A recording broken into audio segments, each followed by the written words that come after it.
अरे ये पवन भाई, अरे उठा हो। अरे काहे सुतल बानी भैया जी? अरे यार कितना बढ़िया सपना देखा था नी, काहे के दिमाग खराब करे बड़ा जाना।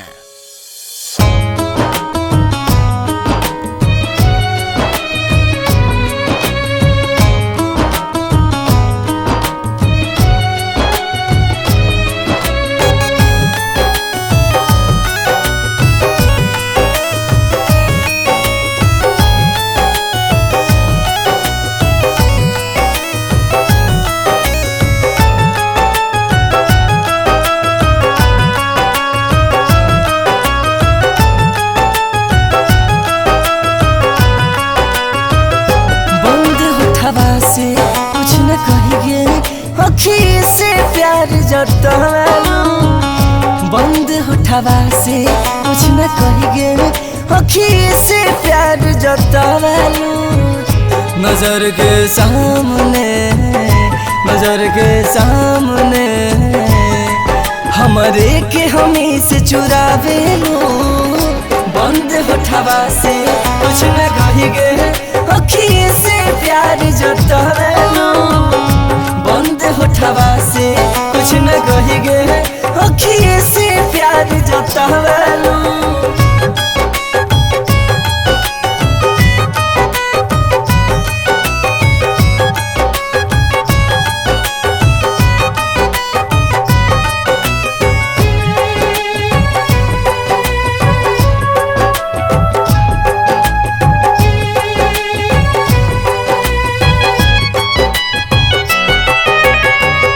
नजर में न सहबा इतना, न बोल सकीले कितना,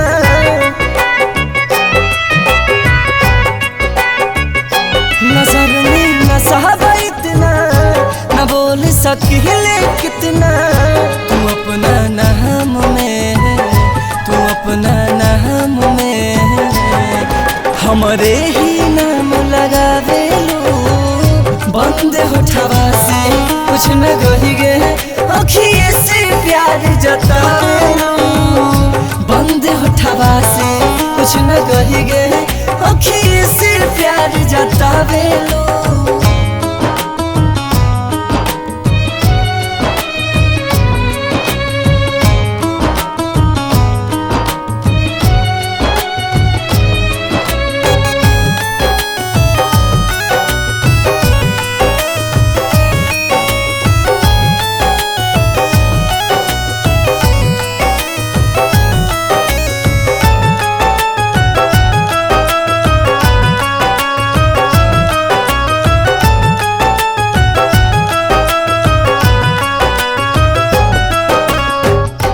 झटका जोर से लागल, बजल जब पाँव में छागल,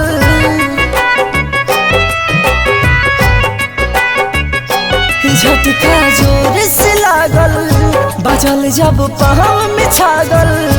आज के खासी दिन बा, आज के खासी दिन बा, अपने से तू अपना वेलो, बंद उठवा से कुछ न कहिए